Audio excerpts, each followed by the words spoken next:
18 years since the American military intervention, the conflict in Afghanistan continues, and the number of casualties due to internal fighting between militias is at an all-time high. Euronews' Monica Pinner went to Kabul and has this report. The number of civilian casualties has never stopped rising in Afghanistan. Almost 11,000 civilians were killed in 2018, and the Taliban are in a stronger military position now than at any point since 2001. The war is far from over, in spite of the media going more and more silent on this 18-year-long conflict. Kabul is the safest place where we could go as a foreign TV crew, yet the situation felt extremely volatile. We are driving across the green zone. We are in the center of Kabul. It feels like going around a fortress where concrete walls have been erected all over the place to protect people and buildings. Here, many attacks have taken place, and an attack can occur at any time. This is why the number of checkpoints has increased in the past few years. Last year, almost half of the suicide attacks registered in the country took place in the capital. Most of the casualties are transferred to the hospital for war victims of the Italian NGO Emergency in Kabul. Between 2004 to 2006, the number of war wounded increased. And after 2010, the number was increasing dramatically. You cannot compare. Now, every night, we are admitting at least 10 or 20 patients.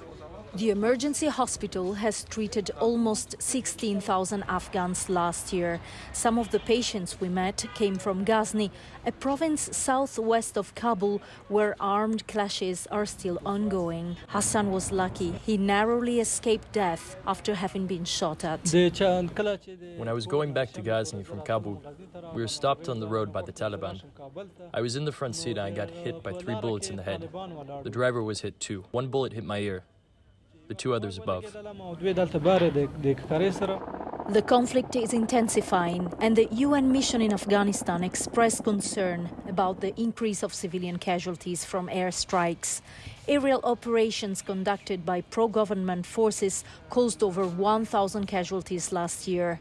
People a couple of years ago were pre-warned that fighting was going to occur, and they left their villages preventatively. Now what is happening is that people are finding themselves in active conflict immediately. With upcoming presidential elections, peace talks at a stalemate, and an increased number of insurgent groups involved, experts fear new peaks of violence ahead. Monica Pinna, Euronews. And Monica Pinner joins me now here in the studio. Monica, you're just back from Kabul. We've seen your report there. It seems like a very tense situation still in that city. Yes, Alistair, it felt really sadly dangerous to be there, and it's incredible to think that 18 years after the Americans, the US launched their military campaign, the conflict is increasing. It's still it's very, very tense, as you said. And for Afghanistan, it's not even the 18th year of war, but the 41st year of war, because the conflicts never stopped since 1978.